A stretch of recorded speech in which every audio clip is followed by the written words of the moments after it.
hanging out in beautiful Sedona, Arizona. I'm actually here with my friend Drew from the Lone Wolf. Tell me about this. What's up? Yeah, so the Lone Wolf is a new website, really focused on all things wheeled and off-road and outdoors. Primarily focused on mountain bike, the mountain bike culture, and everything that mountain bikers like to do outside. Sweet. I'm stoked to be hanging out with you because you've been in the cycling industry for a long time, like as a downhill guy, right? Yeah, I used to race downhill mountain bikes. Worked in bike shops, most of my young adult life. Yeah. And, for the last 6 years, I was the chief editor for Decline Mountain Bike magazine. Sweet, and, man. Since then, I've started the Lone Wolf and. Tell me about this name, man. We were talking the other day, and I was like, "Lone," and you were like, "No, loam." What does that mean? Well, loam, to those unfamiliar with it, would be the mountain biker's equivalent to powder. It is the sacred dirt, primarily found in the Pacific Northwest. Sadly, there's not much loam here in Sedona. No, I'm not seeing it. But it is the deep, rich, beautiful soil. It's like coffee grounds, and it basically is the best thing to ride on. It lets you get away with anything. Cool. So, well, this is a shout out. So thelonewolf.com. And I love it. So Drew, mountain bikes and all that, but you also do like dual sport motorcycle stuff. Yeah, if it's bunch of fun if it's stuff. got wheels and handlebars, I'm riding it. So you're kind of, we've been doing e-bike stuff all day, and you said you're out on this one. It's like a rocket ship. It is like a rocket ship, man. I gotta say, I haven't been a complete hater, but I've had a little bit of resentment in some ways, and it's okay. A little bit of fear for losing some of my trails that I've loved riding my whole life. But I've recently had things happen, and I got out on an e-bike for the first time at this trip, and the KTM's the second one I've ridden so far today, and Sweet. Yes, it is a rocket ship. I mean, I took off and I felt like I had superhero legs. It was pretty rad. So well, I'm gonna dive into this. So this is the KTM Macina Lycan, and this is the special edition. So you're paying more because you're reducing weight and you're getting higher end components. I'm gonna hit all the stuff I normally hit, and then I want to come back with you because you know about all the advanced stuff. So, so first of all, this comes in 4 different frame sizes. I think it's like 15, 17, 19, 21, and that's of course awesome because you can fit your body. I'm a little bit shorter than Drew, so I want one this is actually the 19, so it fits me pretty well. I also felt that it fit me pretty Did it fit you pretty well? Well, part of it's got like the seat post dropper thing that we're gonna get into. That's a really special thing about this bike.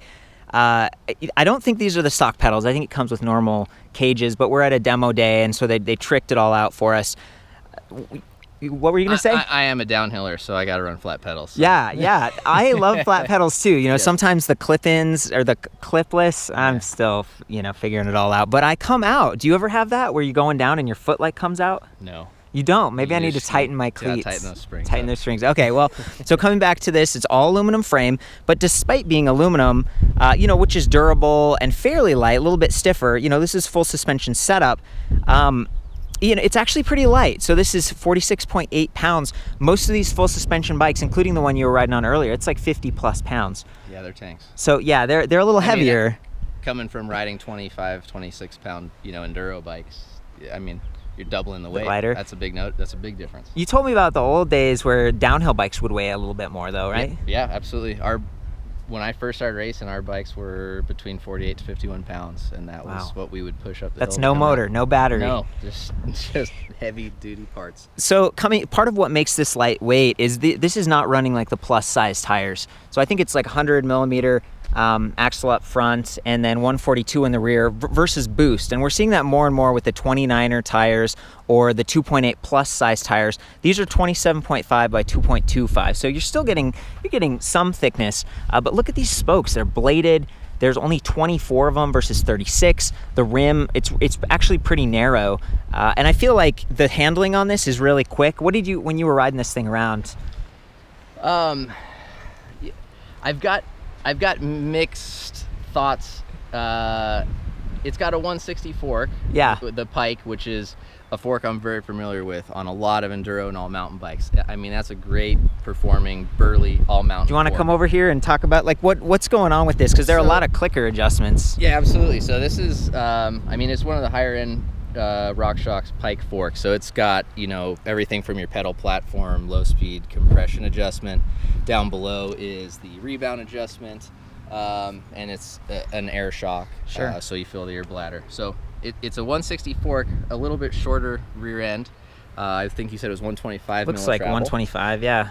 So it's a pretty big disparity, you know, from 125 to 160. The other thing is, you know, these tires and the stem don't match what the fork's telling me this bike wants to do. You know, these tires are what I would put on more of like a Pinner XC, you know, spandex clad kind of a bike. Yeah, cross country. Correct. So like, and yeah. same with the long stem, right? So typically, from a mountain biker's perspective, if you've got a 160 pike on a fork, yeah, you're running a sub 50 millimeter stem. So typically 35 to 45 millimeter, and you're also running a 2.4 or wider tire that has some knobs to it. Yeah. So it was a little interesting to me to see a big burly fork that tells me this bike wants to charge. Yeah. With kind of some XC Pinner tires and a long stem. So that being said, the stem felt a little weird handling at speed, you know, it kind of makes the bike a bit twitchier. Yeah. Maybe tires, that's what I was thinking. Like you get some lightweight and the handling there, the tires are narrower, lighter. Absolutely. Tubeless right now as well. Correct. And I mean, I was pretty impressed. I mean, because there's some rocky terrain out here, and I kind of, you know, it's not my bike, so I wanted to see what it would do, and I kind of sent it into some pretty chunky terrain, and all right.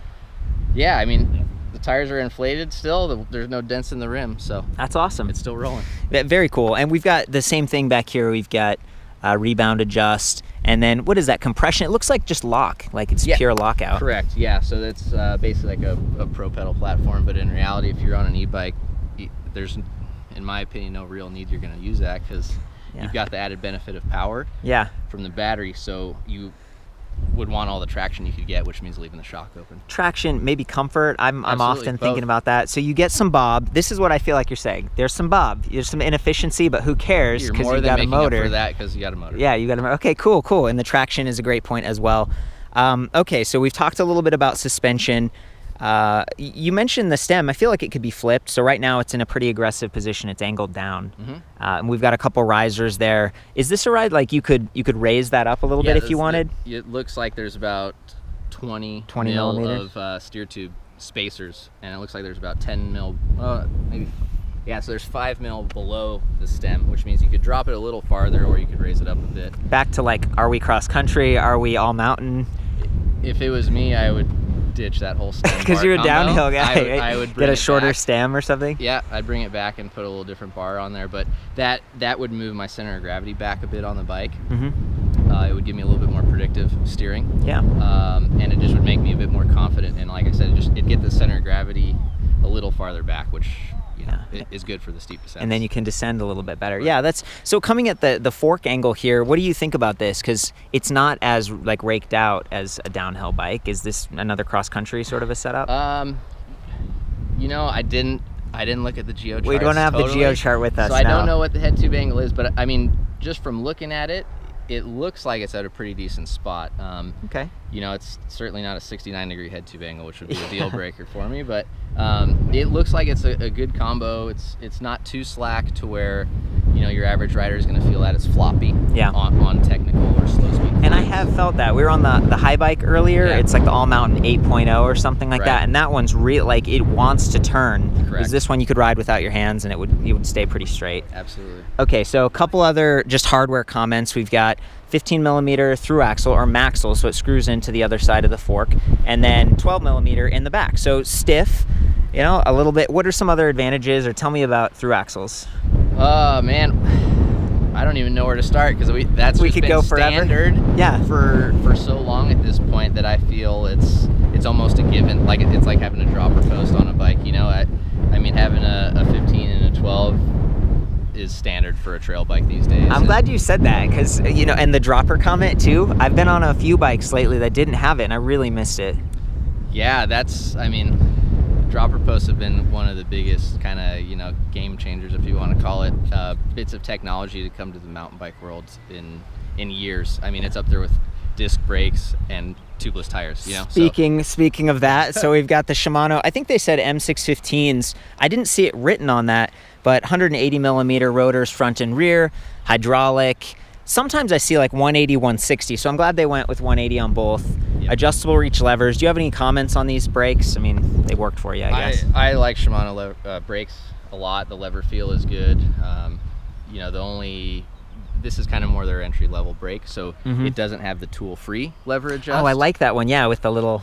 Right, but again, I mean, it's an SLX build bike, so the trade-off for not having to, you know, get out a tool is you spend more money. So for people looking to get into a nice bike, you know, that's got some decent components, you're not sacrificing anything on performance, reliability with Shimano top line to bottom. So that's a plus in my opinion. So let's talk about the drivetrain a little bit. This is a 1x10 and it's 11 to 36 on the cassette, 15 teeth up here. You multiply that by 2.5 to kind of get your rough estimate of a normal chainring, because the Bosch system spins at 2.5 revolutions per crank revolution. The thing about it though is this does have, it's like the Shimano SLX Shadow Plus. I'm used to seeing Shimano Dior XT Shadow Plus. So where are those two in relation? Well, the SLX is going to be just below. Just the below. XT. Okay, so it's a step down. It is, yeah. And I've got a lot of experience on Shimano drivetrains and testing them on bikes over the years. And if I was going to be spending my own money to buy or build a bike, I would be doing an SLX XT blend.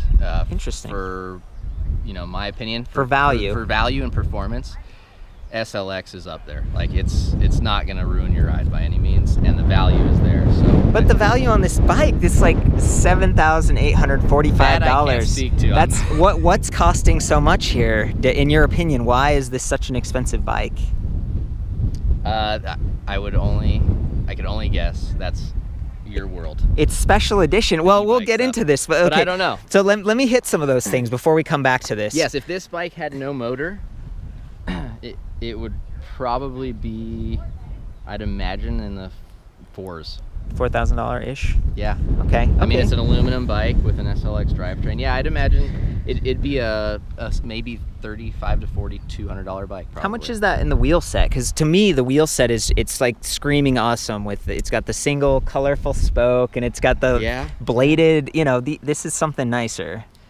There are, I mean, you know, when you go up to a Mavic, it is a pretty nice wheel set. It's also, like you were pointing out, a bit, I don't know if I want to say risky, because they make a good wheel. Yeah. But with the added weight of, you know, an e-bike, it's surprising that they 24 would say, spokes. I'm going to go down in spokes rather than up. But interesting. You know, they didn't know a downhiller would be on it today. That was the. Hey, you know, the spokes are still there, so. That's very true. You know, these demo bikes, they really take a pounding sometimes. So anyway, let's come back to that drivetrain. I don't want to miss this. So this is the SLX, and it has that one-way clutch.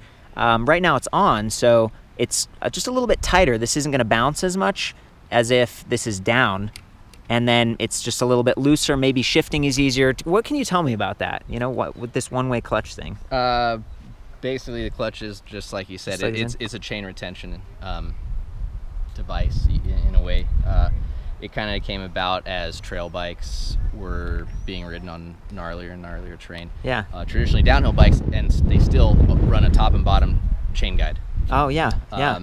As trail bikes got more burly and more capable, people didn't want to run a chain guide because they might have had still running two chain rings up front. Yeah. So the best way to combat that was to either have a single upper guide ring or to develop clutch systems for derailleurs. That makes sense. And basically that creates more tension on the chain to prevent it from bouncing and coming off the chain ring. You're bringing up all kinds of thoughts here, because this does have like that guide, the alloy plate, but it doesn't really, you know, you can get chain suck if this really fills with mud, I've heard, and especially if this clutch is off, you know, that could suck up a little bit. I think it would stop. This swing arm's a little bit lower. You can see a lot of nicks happening here because the chain's been slapping like in the higher gears. It runs pretty close. Yeah. They've got a nice neoprene slap guard. Do you know much about...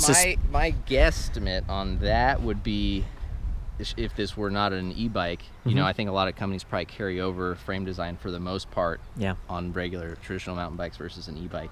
And if you were to take a regular bike and your chainring is, you know, up to here, all of a sudden your chain line is there. Yeah. So that's no longer an issue. But now that it's got this lower point, it's got nowhere to go. And that's what I'm guessing is going on here. Putting that back on. Always, yep. I always ride with that thing. Have you seen the high bike? It has a sprocket equalizing system. It's like this gear that raises, and they've got the narrow wide teeth. I think this is just standard teeth pattern. I'm not familiar with that. Not familiar with it? It's really cool. It's just like a pulley wheel that raises it, and they say it's supposed to reduce kickback, like with the rear suspension arm going up and down. You're really knowledgeable about the components of suspension. Do you want to talk a little bit more about this charger piece up here? We were saying something earlier about the quickness on how... The charger damper is basically RockShox's upper level damper system, and basically just kind of guarantees that you're going to get the best performance out of their shock as possible. So that paired up with the rapid recovery or rapid rebound, I can't remember what they call it right now, but it gives the fork the best hydraulic damping with a speedy return to full travel. So that way, if you're riding over like stair-steppy type terrain, it would ensure that the fork gets back to maximum travel as quick as possible without making the ride feel kind of uncontrollable. Sure. And you were talking, was this preload? We were saying if you're headed towards a big drop and you brake, like faster riders, you want to keep that speed. You brake at the last minute, and you don't want to lose all of your compression braking. That's with the low speed compression adjustment, which is here on the top of the fork. So basically, low speed is a circuit in how the oil flows through, and it's it'll open or restrict that flow. And essentially, low speed, to put it very simply, I guess, handles more of like body weight and mass transfers rather than energy from impacts. I see. So if you have, you know, more low speed, that will prevent, like if you're on a steep hill, or like you said, coming into a turn fast and braking really hard, the fork won't just dive and squash. Perfect. And lose a bunch of effective travel. Yeah. Okay. Thank you. That's awesome, man. Great job. Okay. So we've hit a lot of the hardware on this. This has a tapered steerer tube up there as well, so a little bit sturdier. I'm guessing, you know, just gives you some strength. It's a bit lighter and stiffer. So. Interesting. Lighter because it's shorter, or because I've seen some taller. You know, I couldn't get into all that, but it's one of those weird things that because of how they're able to, I guess, form the tubes from a 1.5 lower to an 1.125 upper, because of how they can sort of taper that, they're actually able to, I guess, use less material, which makes it stiffer because it's wider, but lighter because it's less material. Sweet. News to me. That's awesome. So a little bit lighter. Let's hit the drive. Okay, so I'm probably gonna get some feedback on this a little bit later, but this does have a dropper. I think it's 30.9 millimeter diameter if you wanted to completely replace it, but it's electronic, so you can move this little console on either side. It cleans it up. There's not as many wires. And I guess, you know, coming back to electronic, this is the first time I've seen one, but you've reviewed this one in the past. Can you tell me about it? Like, what's the advantage? Well, so there's a couple advantages really. If the biggest advantage, if you're, you know, running Magura suspension with this front and rear arrow, you are able to control your lockout. Really, you can lock out the suspension? Correct. Yeah. So basically, the rear would, I guess, work the fork, and front would work. I'm sorry, rear would work the shock, front would work the fork. And the center button operates a seat post, as you see here. Just press it. Look at that. And so there's a little bit of a delay. Just a momentary delay. Same with when you're dropping it, you press it and then it'll go down. Other advantages being, like you said, there's one less wire in the cockpit, which is, you know, nice as you're getting more and more complicated things. If you've got multiple bikes and a seat post breaks, as they tend to do, it's easy to just take this out and remove the little rubber band on that, swap it, and take it to another bike. It's a great point. That's a really good point. And do you have multiple bikes, Drew? You do. Got a quiver. So it has saved me more than once when I'm going on a ride and a seat post breaks, and it's like, you know, I don't have time to internally route another one, so I just pull the whole thing out and swap that to another bike, and off I go. Not enough time. Dude, so what happens when the seat post breaks? Do you get really hurt, or is it just bend, or what happens? No, it'll just stay down, or it'll stay up, whatever it might be, but typically they just stay down or they'll sink. And this one's air, so you can kind of, like, I guess, dial in how fast it comes up and down. I don't know, on the bottom? Well, yeah, based on, I guess, rider weight, and you do have a small adjustment of return speed as well. Cool, very cool. Yeah, so neat hardware to see. Trigger shifters on the right, locking, just flat grips, kind of what you'd expect to see. Okay, so we are working with the Bosch Performance Line CX, and it's pretty naked on this bike. You can see a little bit of plastic armor on the bottom and the sides, but it's fairly narrow. And then on this side, they've got their little badge. Surprisingly, it does not say Performance Line CX. It just, and maybe that badge fell off and they put another one on it or something, but really clean. Because the frame is this satin black, it blends in really well with the battery pack. It's just got that sticker. And the motor, the CX drive offers the highest torque of any of the Bosch drive systems, up to 75 Newton meters, that's peak. And I was just talking to Jonathan, a marketing manager for Bosch, and I was like, so what's the peak wattage output? Because it's rated at 250 nominal, peaks out at like 600, so it's a very capable motor. Don't let that 250 number freak you out now that there's like hub motors that are like 600, 500. This is a very capable system. It reads several signals. This magnet passes a little sensor here, so it's rear wheel speed, pedal cadence, and pedal torque, how hard you're pushing. That's really relevant here because this is the high torque motor. So if you're pushing and you're climbing, it's going to respond in kind, and that's great. So it measures all three signals 1,000 times per second. It's very quick, starts and stops. It also has shift detection, so when it senses the pressure changes as you're shifting, this is what I'm told, it eases off, because you don't want to have mashing. You don't want that chain messing up your sprockets back here and, you know, pulling on your derailleur too much. That's a lot of power. And let's say you're climbing up a hill and you need to shift at the end. A lot of people ease off on the pedals and then you start to shift, but if the motor's still going, if it's not fast like this motor, you're gonna have mashing. How did you feel the shifting worked when you were out there? I was pretty surprised, actually. It shifted rather smoothly. And cool. I mean, whether I was trying to get up or down in gears for, you know, some of the steep kind of punchy climbs, or if I was going to sprint real quick out of a turn to get up for speed for a little jump, it felt pretty smooth. Sweet. And jumping, like, that's the thing. This bike is closer to being, you know, you can toss it around. It's still heavy, but, you know. Yeah, I mean, it was pretty snappy and playful, I gotta say. I mean, it felt like it was a little harder to get the front end up comparatively to the LaPierre, which I rode this morning. Yeah. And I don't know if that's in part due to battery placement, moving center of gravity forward, or the long stem, or perhaps chainstay length, because I haven't compared all those numbers. That's a good point, yeah, because the longer the wheelbase, the harder it is to get that gravity up. But you know, all in all, I mean, the little rip I took it on was pretty fun, and it shifted, rode, cornered well. I'm a fan of more traditional size tires than the plus. The plus size? Yeah. How come? Like, why? Is it just precision and penetration into the soil? Yes. Okay, so let's hit the rest of the specs here. 400 watt. This is the older Bosch Powerpack. It's like generation 2. Now they have a 500 watt hour pack, and given the price on this bike, I'm really surprised not to see it. Maybe it's back to lightweight. This is 5.4 pounds versus 5.7. So, I mean, that's not much difference in weight, and you get 25% more capacity. But the range estimate on this is like 20 up to like 100 miles, depending on so many factors: rider weight, terrain, the tires you're running, everything. It's very capable. The battery pack easily comes off. It's easy to charge on or off the frame. It's got a handle on the top, so you're not going to drop it. It's got a little LED indicator on the side. The charger is pretty spectacular. The Bosch charger puts out 4 amps. It's a little bit faster. A lot of the other chargers are only 2 amps. And it only weighs like, it's under 2 pounds, 1.7 pounds. The display up here that we're looking at, this is the Intuvia display. It's their larger panel. It can swivel forward and back, and it is removable, but they've locked it down. There's a set screw in the bottom because it's demo days and they don't want someone to set it down and forget it. It's got the remote button pad over here, really easy to use without taking your hand off the grip. So for stability, that's important. And it's intuitive. Like, you don't have to look down. You can feel there's a click and there's a rubber button in the middle, so you kind of know where your hand is. But that's becoming less and less relevant now because of eMTB mode. So I'm going to turn this on and show you real quick. You press it. Down here it's going to say Performance Line CX. That's how we know that even though this motor doesn't have the correct badging, it is the CX motor, because the display tells us. So we've got a bunch of readouts here. If you press the I button, you can go from odometer to trip distance, clock, max speed, average speed, trip time, and then range is really cool because as you cycle through the pedal assist levels, it dynamically estimates how far it thinks you can go. So, you know, Josh has been out there really raging on this thing, and so the estimates, it's based on the last like couple miles.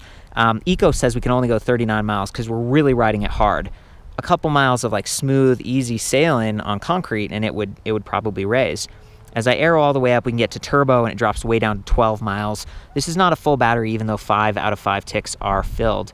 Now, sport mode, that's the really cool thing. So if you have an older CX motor or you're getting a new one, you've got this thing, the eMTB mode, where it's basically giving you all 4 modes in one, and it's really, I think it's really relying on your pedal torque. So it's almost just like it turns into a torque sensor with up to the full amount of power. How did it feel to you? What's your experience? Yeah, I mean, just from the experimenting today, I went from mostly using it on eco and then going to the sport to try it out, and I could definitely tell a difference in the power when I needed it, you know, or even when I just wanted it, versus if we were on a transfer or just on a fire road, you know, to get to the trail. Chilling out a little bit. It'll basically bump it down to the eco mode when you don't need it, and then when you really need to get on the juice, it'll just boost you right back up. So I was doing wheelies in sport mode, and I really haven't done wheelies before on other, and I'm not very good at them, so I was kind of like, you know, falling over. But it's really cool because, you know, a lot of times it's fun when you're demoing a bike like this at the shop and you're like, turbo mode, but in reality you don't need turbo. It's kind of loud and it's just like rah, rah. But sport, now that it's the eMTB, I feel like it's really smooth. You get I just leave it in that mode mostly. Yeah, it seems kind of like a good spot to be. And the only time I would maybe think is if I was on super techie climbs that were on the side of a cliff, which there's a lot of here. I'd maybe want to drop it out, just because sometimes it gives you a little more power than you'd want. It's when you're really point. trying to navigate and be very precise between rocks and ledges and stuff. So sometimes when you get that momentary, that little quick half pedal, and it'll surge you a little bit, and all of a sudden you're a foot and a half farther than you wanted to be when you needed to make a turn. Especially those sharp turns. I know what you're talking about, where you're like, okay, so we're gonna get out, he's gonna ride it in a little bit here. The last pieces of this that I wanted to communicate is just that there's a micro USB port on the side of this. It's 5 volts and 500 milliamps.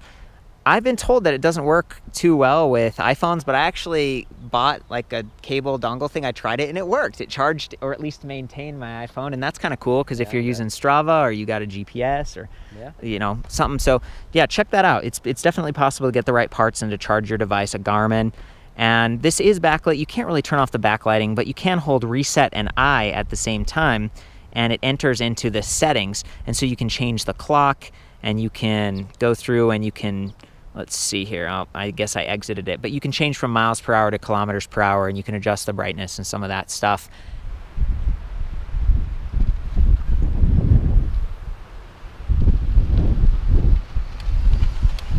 Yeah, nice, man. I heard a little bit of creaking there. Yeah, that was something we forgot to talk about, I guess. Yeah. What's going on? I can't tell if it's in the bottom bracket or where the battery maybe mounts up, or the engine, but maybe it's warming up because I heard it creaking a little bit more before. Yeah, you know what's weird is that I think pressing on the other side, on the non-drive side, produces a bit more creaking.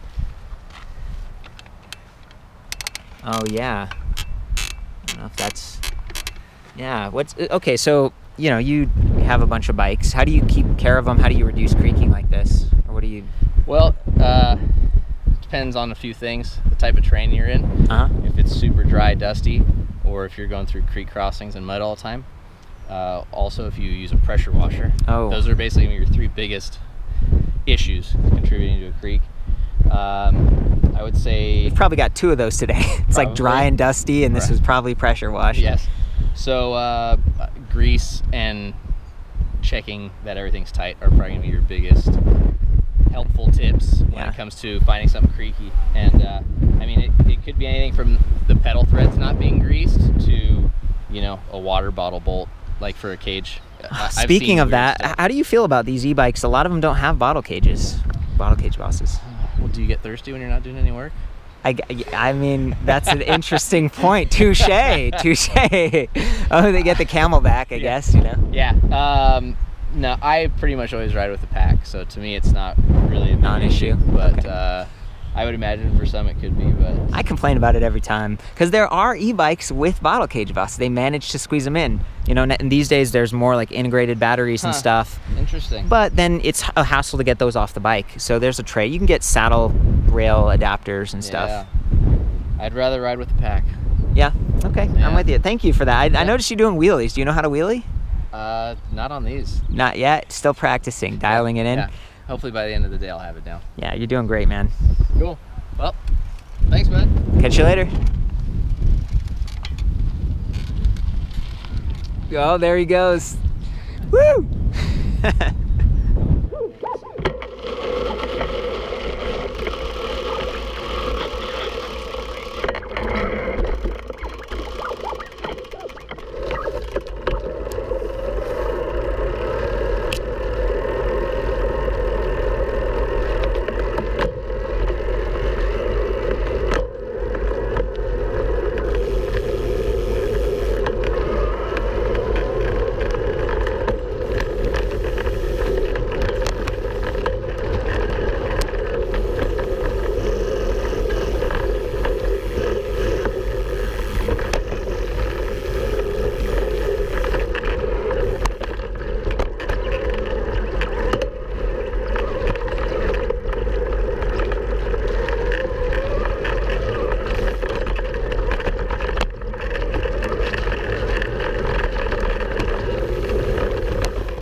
This is a good view of the drivetrain. You know, I'm in a higher gear right now at the back, so the chain's really close to the slap guard. Nice that it has a neoprene slap guard. It's pretty thick. Some of the high bikes and other bikes I've seen have like a riser. This one's scraping a little bit on that swing arm, but you know, you're getting great wrap on that smaller chain ring up front. Regular teeth on this, not narrow wide, and 15 teeth total, 11 to 36 at the rear. So I'm just gonna pedal along, I'll do some shifting. We're in sport mode, so I'll show you that range of drive modes, the power output of speed and torque. Should be cool.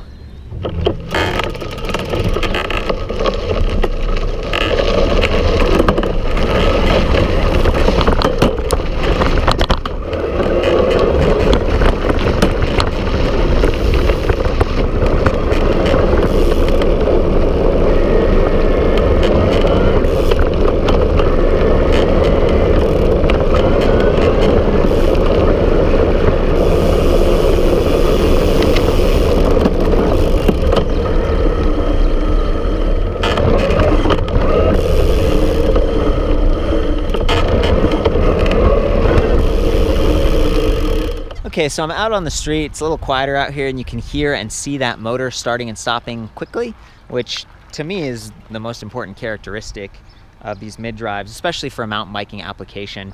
I did want to highlight this electronic remote dropper. You can just hold that center button, and it looks like it's got that flashing green. So you press it, and then you can, there we go. I'm actually pushing down, or I was, with my other arm. So there's a little bit of a delay. I'm still kind of figuring this thing out, but it's interesting having used just regular mechanical wired droppers.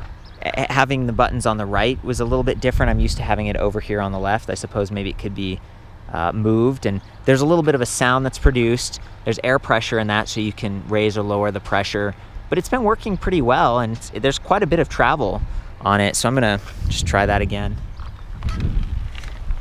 Okay, so I'll switch over to this hand, press that button. There we go.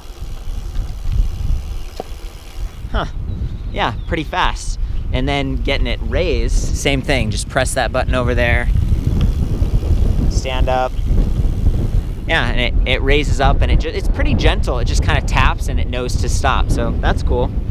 I'm currently in eco mode, which is the quietest, smoothest, and least powerful, but you can still hear it a little bit.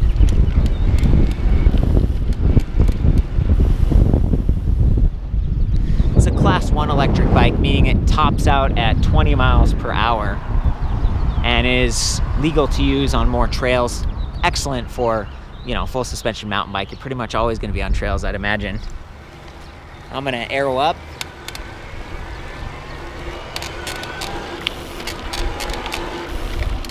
Now that's sport mode. And for me, I almost feel like there's not a reason to go up to turbo mode anymore. I guess unless you're just trying to get somewhere fast. You don't want to worry about having to push a little bit extra, because this is more torque sensing now. You know, I can pedal gently and you can see that power meter, just 1 or 2 bars come up, and then as soon as I, you know, actually push, it like shoots all the way up to 100% power. And that's, you know, you can do kind of wheelie these things. You actually start to, you know, spin the tire just a little bit. You really get that traction. It's important to have knobby tires like this if you want to go. Let's go over here on the dirt.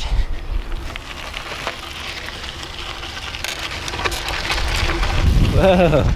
Yeah, you can feel it just kick in. And I'm in an appropriate gear. I might have actually geared down a little bit if I was climbing to get, you know, full torque. It is dependent on what gear you're in. But I love that the Bosch system peaks out around 120 RPM, so pedal rotations. That allows you to spin a little bit faster, which is comfortable for me and my knees. I'm gonna do some gear shifting now.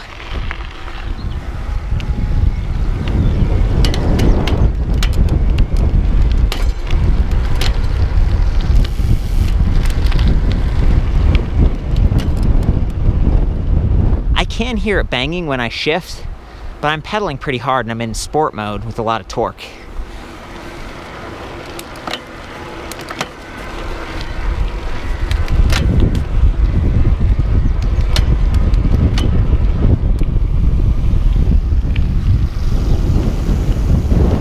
Well guys, I think that's about it. I've had a lot of fun with this bike. Cool to see the special edition ride on something that's, you know, pretty light, pretty high end, all these parts. I think we've pretty much nailed it, man. Do you have any other thoughts on this before we put it away? TheLoneWolf.com. No, can I go ride it some more? Yeah, dude, awesome. We've had fun. Thank you for all your help, man. Absolutely, it's always a pleasure hanging out together. And for the full write-up on this, I'll see you back at ElectricBikeReview.com. I've measured this particular frame, standover height and length and everything, just to help you out, give you some idea of what this was like for us. And of course, have fun, ride safe.